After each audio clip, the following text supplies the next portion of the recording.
Magandang gabi pong muli mga kapatid. Salamat po uli sa Panginoon at tayo ay muling magkakasama-sama sa ating patuloy na pag-aaral. Tayo po ay magpapatuloy sa ating talakayan na ginagawa sa aklat ng Isaiah sa ating daily devotion. At ito ipagpapatuloy sa gabing ito ang kabanatang 30 at tayo ngayon ay nasa huling bahagi ng kabanata, ang verses 27 to 33. Pero sa gabing ito, tatalakayin muna natin si probably verses 27 to 29. Bago po yan, tayo po ay sama-sama uling dumulog sa Panginoon. Tayo po ay manalangin. Ama naming Diyos na dakila sa lahat, muli po kami amang nagpapasalamat, nagpupuri sa iyo.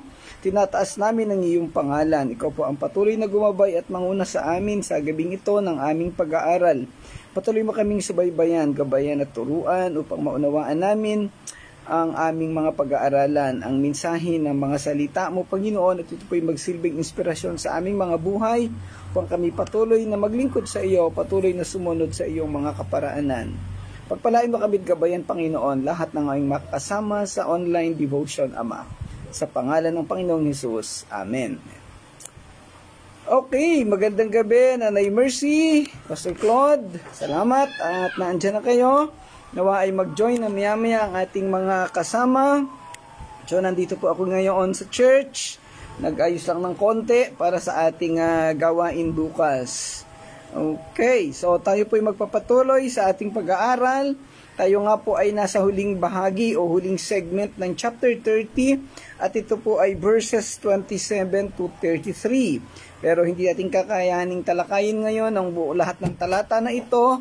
Kaya tayo magsisimula muna sa verse 27 and probably 28 or 29, depende sa takbo ng ating discussion maya-maya.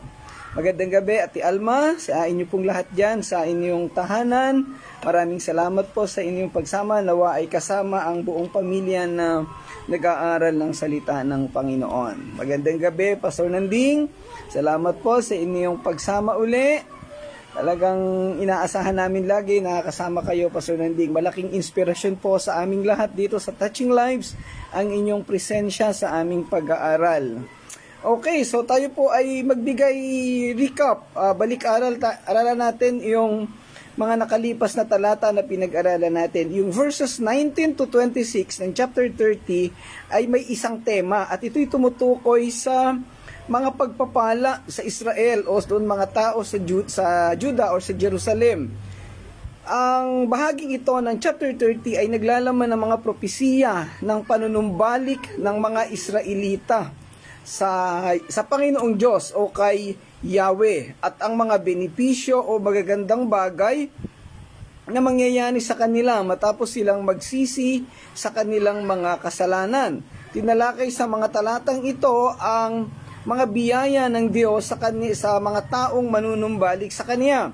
Kasama doon yung provision ng kaligtasan, yung provision ng kapayapaan at katiwasayan sa buhay, maging yung ulan na tinalakay natin ng mga nakalipas na ilang araw na siyang magiging pamamaraan upang magtuloy-tuloy ang pagtatanim ng mga tao at magkakaroon sila ng makakain o daily needs, yung kanilang mga kakainin. And probably kung ito'y ibinibenta nila, ay pwede rin nila itong pagmulan ng kanilang mga pangangailangan.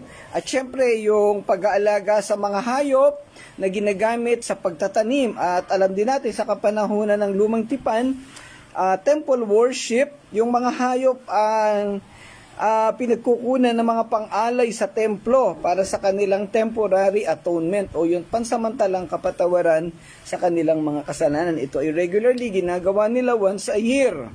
Ayan, okay. So makita natin dito yung sitwasyon na sa mga nakalipas na talata, ang Diyos ay galit sa mga Israelita at ito'y hinatulan niya at binigyan niya ng parang kaparusahan.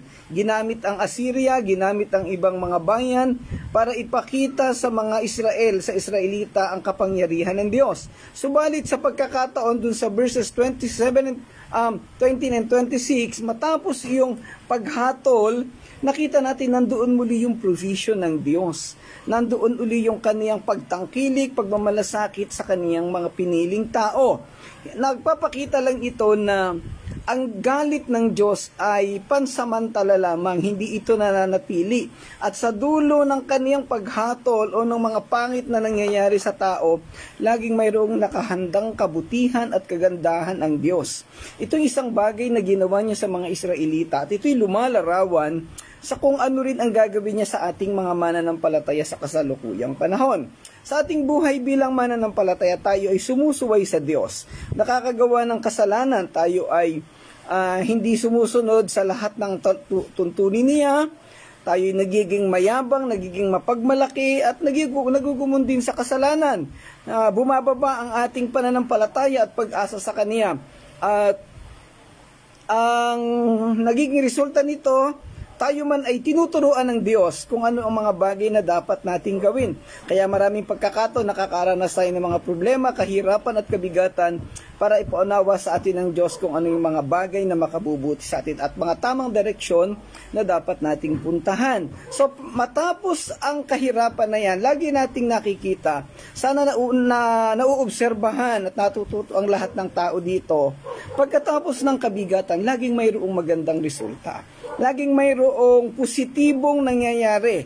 At ang isa sa pinakamagandang positibo na nangyayari sa atin, itinuturo ng Panginoon sa atin kung anong dahilan, bakit ipinaranas niya sa atin ang mga bagay na mabibigat o parang napaka-negatibo na halos minsan ay magpabagsak na sa atin para tayo susuko na, parang gusto na nating bumigay. Pero later on, makikita natin na napakaganda at napakalinaw ng purpose ng Panginoon. Just recently, noong Sunday, meron akong ilang mga bagay na nabanggit sa preaching.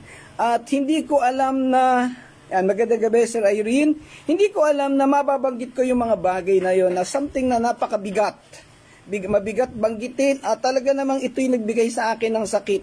Pagkatapos kong mabanggit sa preaching at pagkatapos na mataos po yung gawain, bigla akong nabanggit kay Pastor Claude yung ipinaunawa sa akin ng Panginoon yung layunin niya. May dalawang bagay akong binanggit kasi doon yung bakit nawala agad ang misis ko na maagang panahon, bakit siya namatay, bakit siya kinuha ng Panginoon. Ang pangalawa yung pagsuway sa akin ng 3 anak ko na naiwan doon sa isang simbahan na mali ang kanilang pananampalatayang ginagawa, mali yung sistema nila, prosperity. So, napakabigat sa akin ang dalawang bagay na ito. At ito yung sitwasyon ko sa pamilya na lagi nang nagpapabagsak sa akin. Sa mahabang panahon, hindi ko ito naunawaan kung bakit. 8 years, 8 to 10 years, hindi ko, naging tanong sa akin ito, bakit ito ginawa ng Diyos? Bakit ito hinayaan ng Diyos na mangyari sa akin? But recently, nung Sunday, pinaunawa sa akin ng Panginoon, bakit hinayaan niya na mangyari ang mga bagay na ito?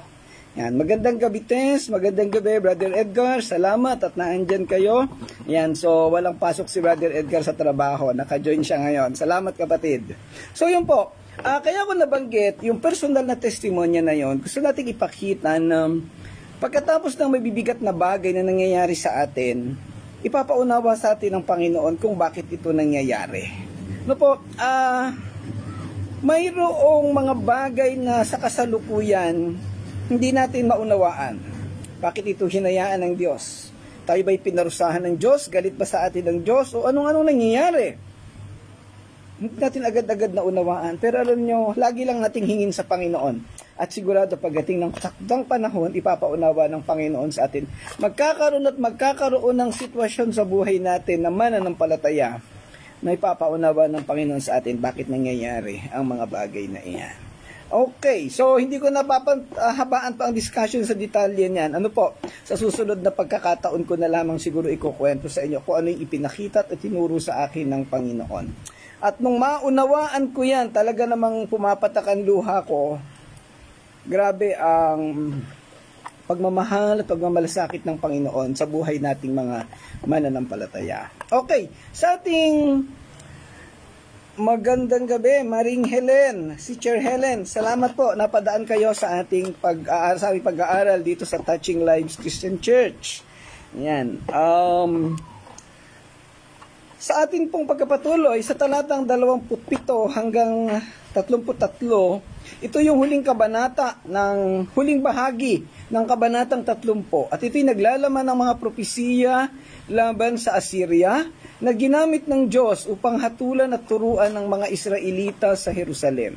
Ipinapahayag sa mga propesiya ng bahaging ito ang kabuuang pagkatalo at pagkawasak ng hukbo ng Assyria, na dapat ay isang okasyon ng malaking kagalakan at isang pagpapakilala ng masasayang panahong iyon.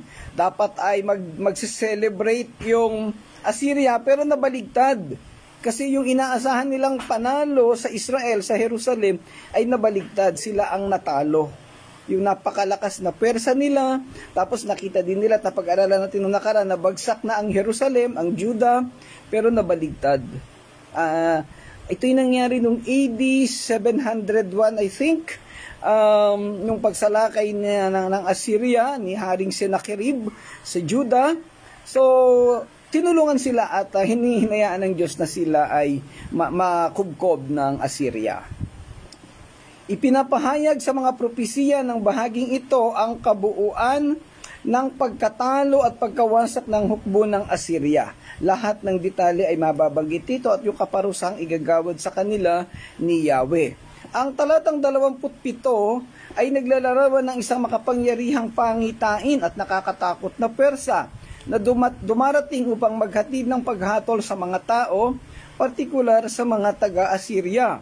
Ang talata ay nagsisimula sa salitang masdan or behold or tingnan ninyo, unawain ninyo. At ito'y nagpapahiwatig ng pagtawag sa atensyon at binibigyang diin ang kahalagahan ng paparating na mensahe. Ito'y nagsisilbing babala sa mga tao na bigyang pansin ang mga sumusunod o ang mga mangyayari. Pagkatapos ay inilalarawan ng talata ang pagdating ng pangalan ng Panginoon mula sa isang malayong distansya na nagpapahiwatig na ang kanyang presensya at kapangyarihan ay hindi limitado sa pamamagitan ng pagiging malapit. Kahit malayo, anuman ang distansya, ay naandyan at darating ang Panginoong Diyos. Magandang gabi, Ate Beck. Salamat sa iyong pagdaan. Ayan. Ang sumunod na pahayag at ang pasanin na yun ay mabigat, ay nagpapahiwatig na ang mga kahihinatnan ng galit, no? Kahihinatnan ng galit ng Diyos ay isang mabigat na sitwasyon na hindi nila kayang unawain o dalahin. Ito ay naglalaman muli ng paghatol ng Panginoon at magiging mabigat sa kanilang sitwasyon. Ang kaibahan lang, ang hahatulan dito ngayon ay Assyria, hindi na ang Jerusalem. Ipinahihiwatig nito na papasanin ng mga tao ang bigat ng kanilang mga aksyon at ang epekto ng kanilang pagsuway ay magiging matindi. Ito ay nagpapahiwatig ng mga tao ay maaaring asahan ang kaparusahan at pagdurusa para sa kanilang mga paglabag. Sa atin po mga tinatalakay sa mga kabanatang ito ng Isaiah, dalawang bagay po ang ating pwedeng ikalito. Yun bang binabanggit na pagpaparusa at paghatol ay kanino binibigay ng Diyos? Sa Israel ba o doon sa mga kalabang bayan? So yun po yung ating titingnan, baka po tayo magkamali. Baka mapaghalo-halo natin yung mga kabanata. May magkakataon sa isang kabanata ay magkakasamang hinahatulan ng Diyos ang Jerusalem o ang Israel at ang kalabang bayan. So dito po sa mga naunang bahagi ng chapter 30 mula verse 1 hanggang verse 25, hanggang verse 18 pala, ito'y tumalakay sa paghatol sa mga taga-Juda sa Israel. And then pagdating ng 19 to 26, pagpapala sa Israel, and pagdating ng 27 to 33, paghatol naman ito sa Assyria. Kaya importante po na maunawaan natin yung konteksto ng ating binabasa. Kung nawa ay hindi tayo basta-basa lang ng basa. Importante na alam natin ang pangkalahatang nilalaman, yung cultural and contextual setting ng ating mga pinag-aaralan. Yan po yung common na pagkakamali ng mga nag-aaral ng Bible. Basta mabasa lang, basta matapos lang, pero hindi naunawaan ang pangkalahatang nilalaman. Ayan, ang talatang 27 ay higit pang naglalarawan sa galit at puot ng Panginoon sa pagsasabing ang kanyang mga labi ay puno, ang kanyang mga labi ay puno ng galit at ang kanyang dila ay parang apoy na lumalamon. Magandang gabi, Sister Gertrudes. Binibigyang diin ng matingkad na imaheng ito ang matindi at nakakaubos na kalikasan ng puot ng Panginoon. Ang kaniyang mga salita at kilos ay hinalintulad sa isang apoy na sumasagisag sa pagkawasak at paglilinis. Pagkawasak doon sa mga taong mali ang ginagawa at paglilinis or pruning, purification sa mga taong sumusunod sa Kaniya. Ang paglalarawang ito ng galit ng Panginoon ay nagsisilbing paalala ng Kaniyang kabanalan at katuwiran at ang kabigatan ng mga aksyon ng mga tao sa pagsuway sa Kaniya na nagtulak sa Kaniya upang ipatupad ang Kaniyang puot sa mga taong Kaniyang minahal. So, bagamat mahal na mahal ng Diyos ang mga Israelita, hindi po pwedeng payagan ng Diyos ang kanilang katigasan ng ulo. Mayroon at mayroon siyang gagawin para ang mga taong ito ay matuto sa kanilang sistemang ginagawa. Kagaya na binabanggit ko kanina sa pagsisimula, yung mga negatibo minsang nararanasan natin, ay po pwedeng tayo tinuturuan ng Panginoon para matuto tayong sumunod sa Kanya ng totoo. Matutong manampalataya ng totoo at kumilos ayon sa Kaniyang gabay at direksyon. Hindi naman lahat ay ganon kasi meron naman laging special purpose ang Diyos kung bakit niya ginagawa ang mga mabibigat na bagay. Kaya rin ng mga nabanggit ko sa inyo. At ito ay sumasakop sa tinatawag nating sovereignty of God. Ito ay kanyang karapatan at ito ay kanyang kakayahan. Wala tayong karapatan na questionin ng Diyos sa kanyang mga desisyon at sa kanyang mga ginagawa. We cannot be a counselor of God. He doesn't need any counselor, anumang payo buhat sa atin. Binibigyan din ng mga talatang ito ang tindi ng galit ng Panginoon sa Assyria dahilan sa kanilang ginawang mga kasamaan at pagmamataas at hindi pagsunod sa Kanya, binabaliwala. At itong mga taong ito ay namuhay na labas sa pananampalataya sa Diyos at lagi nang ang ginagawa ay insultuhin, maliitin yung mga kilos ng mga taong pinili ng Diyos o ng mga Israelita. Maraming pagkakataon sa panahon ni Haring Hezekias, itong kapanahonan ni Isaiah, ay iniinsulto pa ng mga hari ng Assyria at Babylonia ang Diyos na si Yahweh. Kaya siya ay galit na galit sa mga taong ito. At sa kasalukuyang panahon, ganoon din ang nangyayari. Yung mga ibang uri ng relihiyon ay naandun yung kanilang pag-iinsulto sa Panginoong Diyos. Sa kagaya sa kapanahunan ngayon, ano ba tawag ito? Lenten season o mahal na araw o Semana Santa sa ibang takatawagan.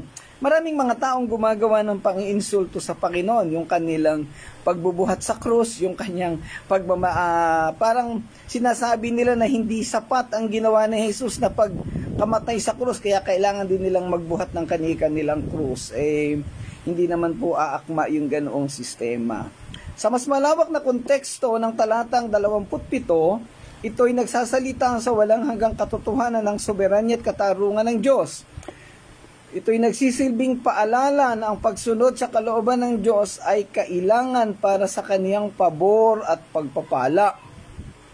Habang ang pagsuway ay nag-aanyaya sa kanyang matuwid na galit at paghatol, ang imahe ng apoy ay naghahatid ng ideya ng paglilinis o yung pruning na tinatawag natin.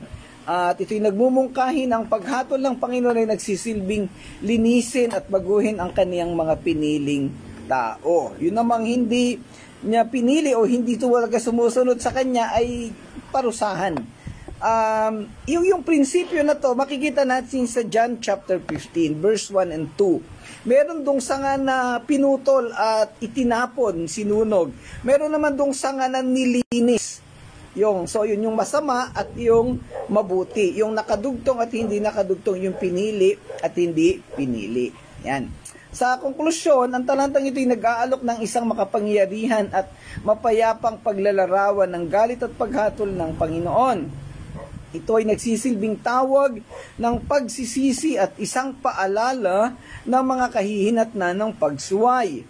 Sa pamamagitan ng matingkad na imahe at malatula na pananalita, ipinahiwatig na talata ang bigat ng banal na puot at mapagpakumbabang pagpapasako at mga gawain ng Diyos. Sa huli, tinuturo nito ang kabanalan at katarungan ng Diyos at binibigyang diin ang pangangailangan ng katapatan at pagsunod sa kaniyang kalooban. So alam na natin yung hustisya ng Diyos, ang lahat ng taong susunod sa Kaniya ay pagpapalain niya sa pamamagitan ng paglilinis at pagpapatuloy na paggabay, pagbigay ng karunungan at kaparaanan sa buhay nila.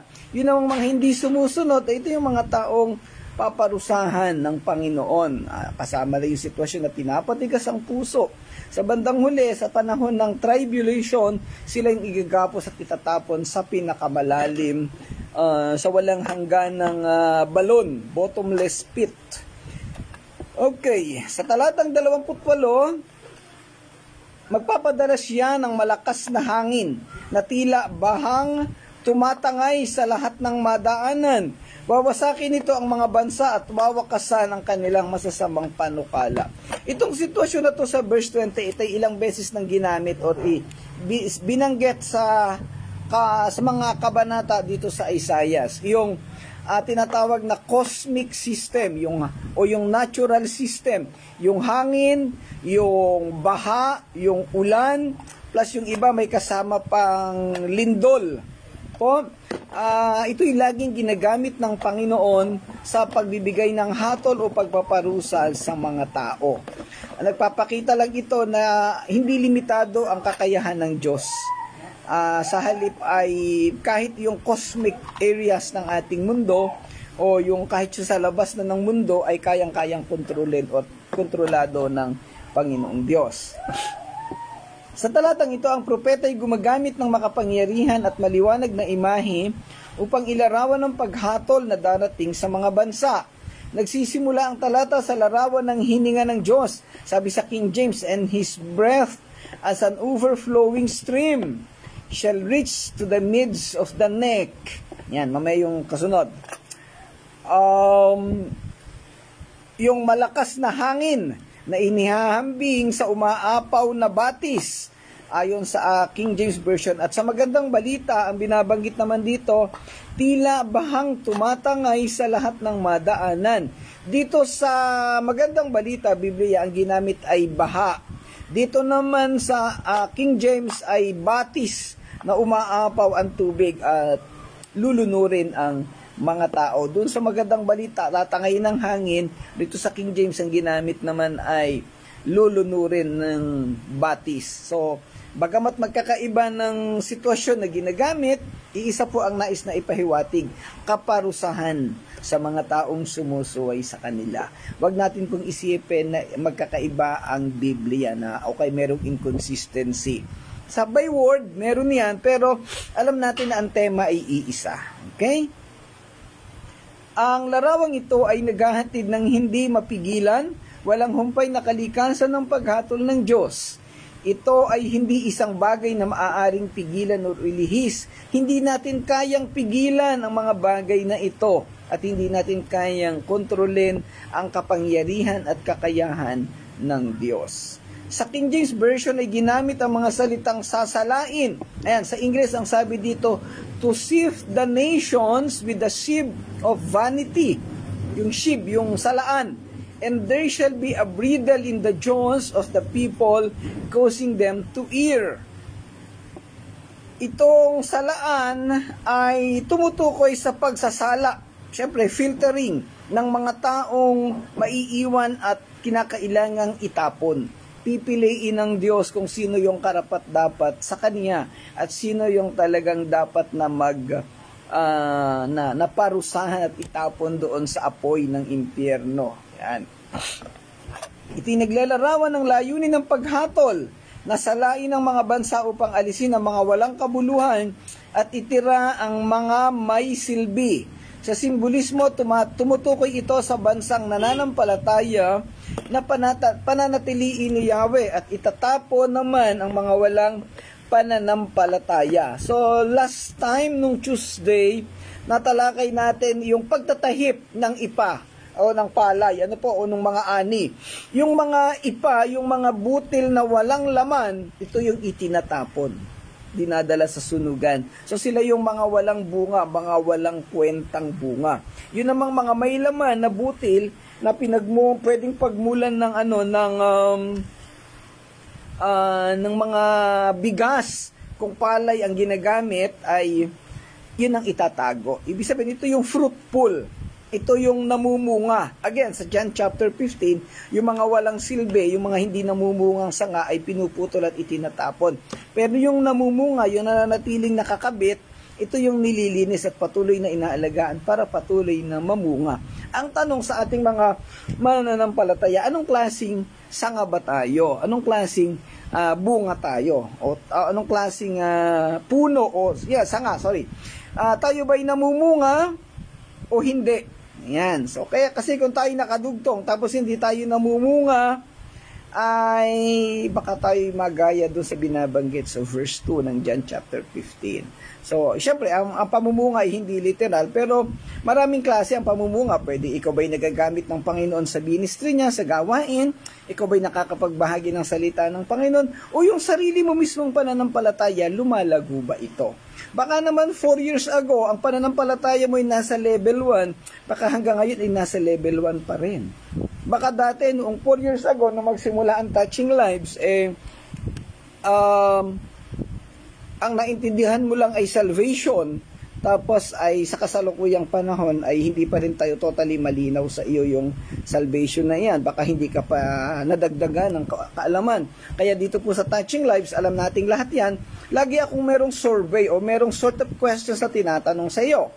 Totoo bang nanampalataya ka? Totoo bang sigurado ka na sa kaligtasan mo? Paano kung nagkasala ka uli? Sa langit ka pa ba pupunta? So yan po yung mga basic questions. Nawa ay nauunawaan natin ang tamang sagot. Kasi may isang bagay tayong pinag-uusapan lagi dito. Ano ba ang dahilan? Bakit ka nanampalataya sa Panginoon? Bakit ka nanampalataya? Ayan. So may mga questions na napakasimple na lamang pero nakakalungkot, maraming mananampalataya sa loob ng church na hindi ito nauunawaan. So kung yung mga ibang kasama po natin dito na nagjo-join, ay pwede po kayong magtanong dito, mag-comment, o pwedeng personal na message sa akin para maunawaan ninyo ano ba talagang ibig sabihin ng kaligtasan at salvation. Kasi tayong mga Kristiyano ay nagkakasala pa rin. Paano kung tayo nagkasala? Sa langit ka pa rin ba pupunta? Ang isa pang matinding tanong, kung ikay nagkasala ngayon, di ang sabi kasi, pag ikay nagkasala, papatawarin ka rin daw ng Diyos. Kasi dala ito ng kaniyang pagkakamatayan sa krus. Papaano kung hindi ka nakahingi ng tawad? Papaano kung namatay ka, nakaakyat ka sa langit? Dahil mananampalataya ka, pero may dala-dala kang kasalanan. So po yun tanong. Kaya lagi kong tinatanong sa mga kasama ko, ibig sabihin yung langit ay tahanan ng mga Kristiyanong makasalanan. So medyo tricking question po yan. So kayo po ang sumagot. Ano po yung inyong kaalaman sa bagay na iyan? So pwede po natin pag-usapan, mag-message lang po kayo para mapaliwanag po natin ang mga bagay na yan. Okay, kasi po ang Kristiyano ay nagkakasala pa rin. Hindi po tayo immune sa pagkakasala. Ayan, ang imahe ng salaan na ginagamit dito upang ihatid ang ideya ng paghihiwalay sa mga mahalaga at walang halaga. Kaya natin na pag-usapan yung salvation, yung assurance of salvation, dahil lang dito sa pinag-uusapan nating tema ng paghihiwalay. Kasi baka tayo ay mapahiwalay. Baka talagang may separation. Yung kambing at ang tupa, yung ipa at yung butil. Ano pa? Maraming mga hinihiwalay. Doon sa Matthew 24, makikita natin, mababasa ang mga bagay na yan. Ang tanong, saan ba tayo bilang mananampalataya, bilang nag-aaral sa oras na ito, saan tayo mapupuntang side? Saan tayo ihihiwalay? Tayo ba yung puputulin at susunugin? O tayo yung lilinisin sa John chapter 15? Again, sa Matthew 7, tayo ba papapasukin? O tayo ay itataboy? Kaya doon sa Matthew 7 verse 21 to 23, may kabaligtaran po itong verse. Yung Matthew 25, I think verse 22 and 23 din po iyon. Yung parable of the talents, just check yung eksaktong verse na, baka ako'y nagkakamali po. Doon naman kasi, ang sasabihin ng Diyos, welcome to my home, pumasok ka sa aking kaharian. Na pagkatiwalaan ka sa maliliit na bagay, pagkakatiwalaan kita sa mas sigit na malalaking bagay. So, ibig sabihin, yung mananampalataya ay pinapasok ng Diyos, nalugod ang Diyos sa kanya. Kabaligtaran ng binabagit sa Matthew 7. Ang sabi sa Matthew 7 ay lumayas ka sa aking harapan. So, ito po yung tanong, mga kapatid. Masakit itong dalahin, pero tanungin natin sa ating mga puso. Tayo ba ay kaanib dun sa Matthew 7 o dun sa Matthew 25? Yan po yung ating unawain at mag-reflect tayo sa ating mga buhay. Totoo ba tayong nanampalataya sa Panginoon? Well, bukas ay Biyernes Santo, sabi nila, sabi ng mga Katoliko, Biyernes Santo. Kaya meron tayong gawain bukas ng umaga, siguro mas mauunawa natin lalo ang kahalagahan ng mga bagay na to. Bakit nga ba namatay si Kristo sa krus? Ayan. Okay. Ang mga talatang pinag-aaralan natin ay nagtatapos sa larawan ng isang pangpigil sa mga panga ng mga tao na naging dahilan upang sila'y magkamali. So ang sabi doon, and there shall be a bridle in the jaws of the people, causing them to err, sa King James. Sabi sa magandang balita, wawasakin ito ang bansa at wawakasan ang kanilang masasamang panukala. Yan. Ang larawang ito ay naghahatid ng ideya ng soberanya at kontrol ng Diyos sa mga bansa, kung paanong kinukontrol ang isang renda o yung riddle sa direksyon ng isang kabayo. Gayon din ang Diyos ay may kontrol sa kahihinatnan ng mga bansa o sa bawat individual na kagaya natin. Alam ng Diyos kung anong laman ng puso natin, alam ng Diyos kung saan niya tayo dadalahin. Ayan. Hindi natin pwedeng masabi sa sarili natin, pero hindi natin pwedeng ipagmalaki, ako'y sigurado na mananampalataya. Well, ikaw ang nakakaalam sa puso mo. Pero dito sa ating sa church, sa Touching Lives, pag sinabi mo sa aking sigurado ka, scrutinize pa kita, no? Tatanungin pa kita, gaano mo ka kasigurado? At mayroon akong mga papaano, mayroon na mga questions dyan na paano. Bakit po tayo ganoon kahigpit magtanong at lagi nating pinapaulit-ulit yan? Kasi marami pong nabubuhay sa ang pananampalataya sa pamamagitan lang ng salita. At marami ring theoretically o sa salita sinasabi nilang nauunawaan nila, kaya lang, naunawaan pero ginagawa pa rin ang mali.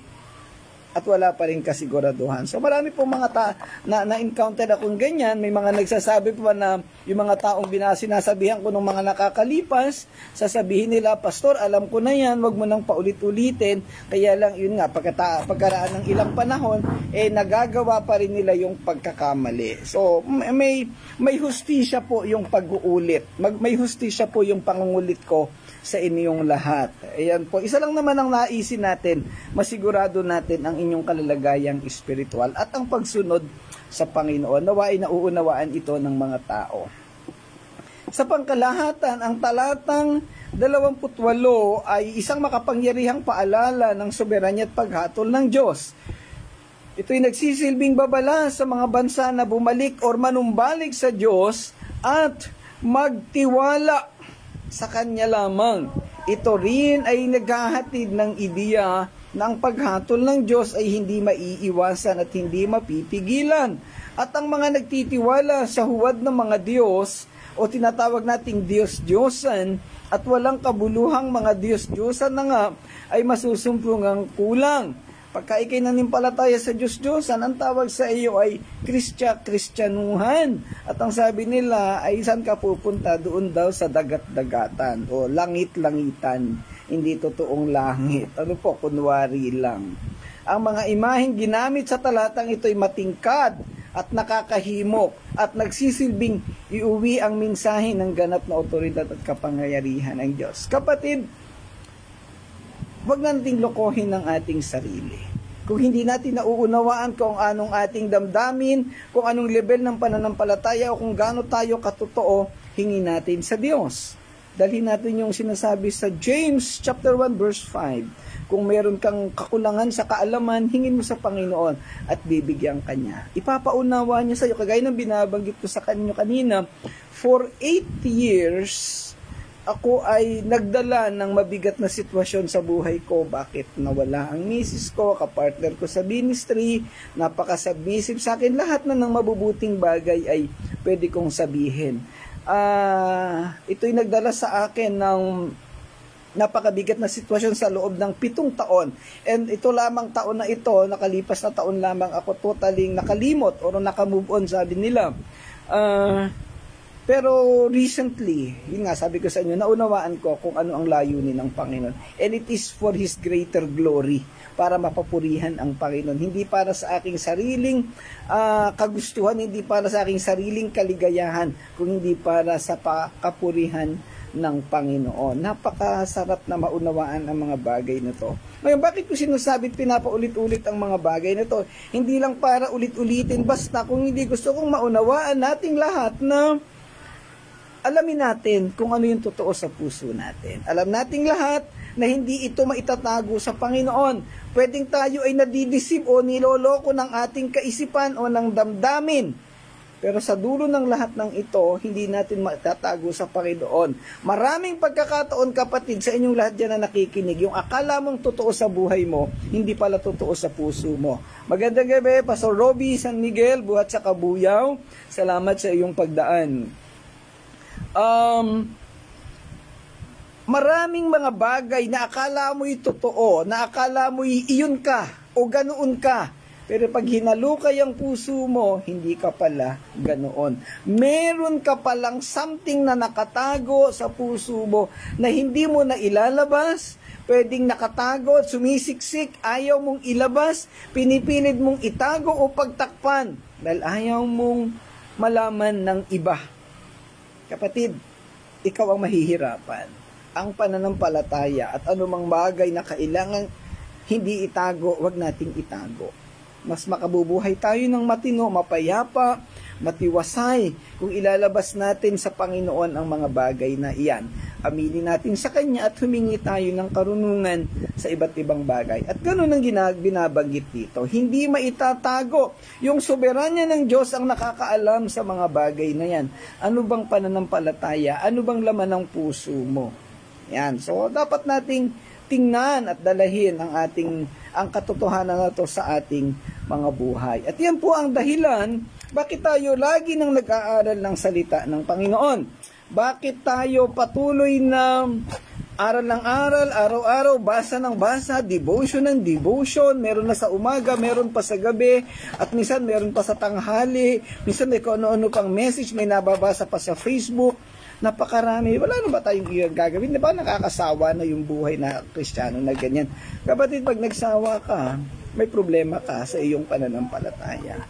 Sabi ni, sino ba nagsabi? Si J.C. Ryle yata o si John Mack yata nagsabi. Pag daw ang isang Kristiyano ay nakaramdam ng pagiging boring sa salita ng Panginoon, may problema ang kaniyang pananampalataya.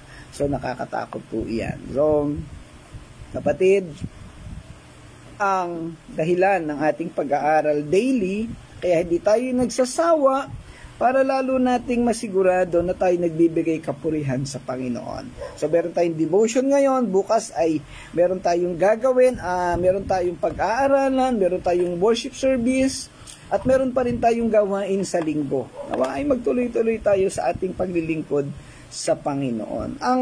Ang gawain ng pag-aaral sa salita ng Panginoon ay parang pagkain. Ito'y pagkain espiritual. Pag ikaw ay hindi kumain ng pisikal na pagkain, magugutom ka, sasakit ang tiyan mo, magkakasakit ka, manghihina ka hanggang sa mamatay ka.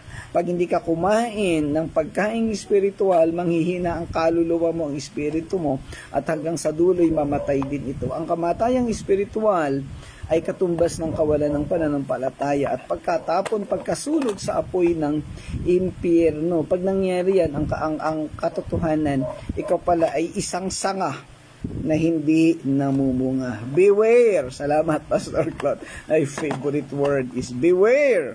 Kaya dalawang bagay lang. Search me, O God. Beware. Okay? Sa mga kapatid, yan lang po ang ating tatalakayin sa gabing ito. Bukas natin ng gabi itutuloy ang verse 29, 30, 31, 32, and 33. So nawa po sa kauulit-ulit, sa pag-uulit-ulit ng ating talakay na ginagawa, ay natututo tayo at tayo'y matutong mag-reflect, maunawaan ang mga bagay na ito. Magtiyaga po tayo sa salita ng Panginoon. Kung paanong naging matyaga ang mga naunang mananampalataya, kung paanong nagtiyaga ang Panginoong Hesus sa hirap na kanyang naranasan sa krus, at doon sa panahong nasa Getsemani pa lang siya, gawin po natin ito. Ito ay para sa ikabubuti ng ating buhay. Hindi lamang sa kasalukuyan kundi sa buhay na walang hanggan. At ito po'y magdadala ng kapayapaan sa ating mga buhay, kapayapaan na hindi kayang ipaliwanag at maunawaan ng mundo. Psalms 139, 23-24, let us ask the Lord to search for us. Salamat mga kapatid sa inyong pong pagsama. Pagpalain kayo ng Panginoon. Tayo po'y manalangin. O dakila naming Diyos, tunay ang iyong pag-ibig, tunay ang iyong karunungan, ang iyong soberanya at authority. Panginoon, salamat po sa patuloy na pagtuturo sa amin. Salamat sa patuloy na pagbibigay ng gabay, kaunawaan, sa lahat ng mga bagay na hindi namin maunawaan. Salamat sa pagbibigay ng katiyagaan sa bawat isa, sa patuloy na nakikianib, nakikisama sa aming pag-aaral. Patuloy mo kaming pagpalain at gabayan upang ikaw ay lagi naming mapapurihan. At sa dulo ng lahat ng ito, Panginoon, kami po'y umaasa at nakatingin sa kabutihan na ipagkakaloob mo sa amin. Pagpalain mo ang bawat isang nakakasama namin sa pag-aaral, nasaan man silang lugar, anuman ang kanilang sitwasyon, tulungan mo po sila, Panginoon, pagpalain at gabayan. At sa mga gawain po namin sa linggo pang ito, bukas, at sa linggo ay makasama namin ang bawat isa. Nawa ay maging priority ng bawat isa ang gawain para sa iyo at hindi yung gawain para sa langkwatsa. Salamat po, Panginoon, sa lahat ng ito. Pagpalain mo po ang bawat isa sa pangalan ng Panginoong Hesus. Amen. Amen. Okay, salamat muli mga kapatid. Kita-kita tayo bukas ng umaga, 9:30 po dito sa church. Siyempre yung malalayo, kagaya ni Pastor Landing, ni Brother Edgar. Yung iba pa ay pwede po sa online, naka-live po tayo bukas, Sister Irene. Ano po? Pero kung gusto ninyong pumunta dito sa ating lugar pa ng bahan sa San Rafael, ay welcome na welcome po namin kayo. Kayo po ay aming tatanggapin ng malugod, bibigyan ng upuan. Okay, salamat po sa inyong lahat. Salamat Pastor Robbie, salamat Pastor Landing, sa inyo pong lahat. Kita-kita po tayo sa mga susunod. Ate Beck, kung nandyan ka pa, Sister Gertrudes, syempre pamilya ni Ate Alma, Sister Irene, si Nanay Mercy, si Brother Edgar. Salamat po, pagpalain po kayo ng Panginoon. God bless everyone. Bye-bye po. To God be the glory. Bye-bye.